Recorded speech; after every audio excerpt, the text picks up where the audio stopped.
24 আর 54-তে 78 বছর মানুষের আইন দিয়ে জাতীয় সংসদ চলেছে। অতএব আমরা মানুষের আইন দিয়ে জাতীয় সংসদ চলতে দিতে চাই না।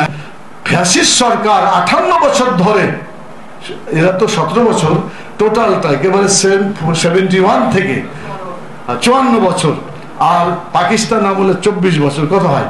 24 আর 54-তে 78 বছর মানুষের আইন দিয়ে জাতীয় সংসদ চলেছে। অতএব আমরা মানুষের আইন দিয়ে জাতীয় সংসদ চলতে দিতে চাই না। এখন থেকে জাতীয় সংসদ চলবে আল্লাহর আইন অনুযায়ী, ঠিক আছে?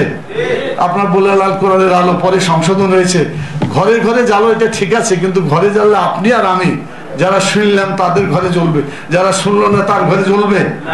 জাতীয় সংসদে কোরআনের আলো জ্বাললে পরে টেকনাফ থেকে তেতুলিয়া পর্যন্ত প্রত্যেক বাড়িতে কোরআনের আলো জ্বলবে ইনশাআল্লাহ।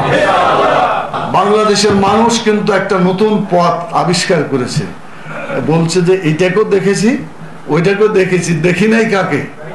ইসলামকে দেখি নাই। আপনার জিনিসটাকে সংকুচিত করার দরকার নাই। আমি স্লোগানটাকে একটু মজবুত করতে চাই, বড় করতে চাই। সকল আদর্শ দেখা শেষ, এখন হবে ইসলামের বাংলাদেশ। আপনি যদি জামাত ইসলামের বাংলাদেশ বলেন, অন্য ভাইয়ের দলে যারা ইসলাম করে তারা তো এখানে আসতে পারবে না। আমরা তো ইসলামের জন্য কাজ করছি, জামাত ইসলামের জন্য তো আমরা কাজ করছি না। জামাত ইসলামী আমাদেরকে পথটা দেখাইছে, সেজন্য এখানে জামাত ইসলামীতে এসেছি। জামাত ইসলামের চাইতে যদি আরো ভালো দল থাকে সেখানে আমরা যাব। আমরা ইসলামের জন্য কাজ করি, জামাতের জন্য কাজ করি না।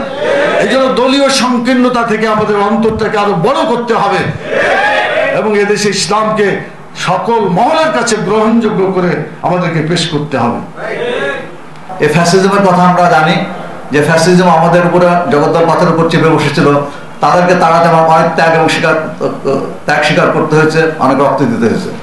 তাই আমরা বলতে পারি যে একমাত্র রাসূল করিম সাল্লাল্লাহু আলাইহি ওয়াসাল্লাম যে মদিনা সনদের মাধ্যমে যে রাষ্ট্র ব্যবস্থা পরিচালিত করেছিলেন সেটি একমাত্র মানুষের জন্য কল্যাণকর। তাই আগামীতে আমাদের যদি সমাজে শান্তি আনতে হয়, সমাজে যদি সমৃদ্ধি আনতে হয়, মানুষ যদি মানুষের অধিকার নিয়ে বাঁচতে চায়, নারীরা যেন তাদের সম্মান ও মর্যাদা নিয়ে বাঁচতে চায়, তাহলে অবশ্যই আমাদের রাসূল করিম সাল্লাল্লাহু আলাইহি ওয়াসাল্লামের সেই আদর্শ রাষ্ট্র ব্যবস্থা আমাদের কায়েম করতে হবে।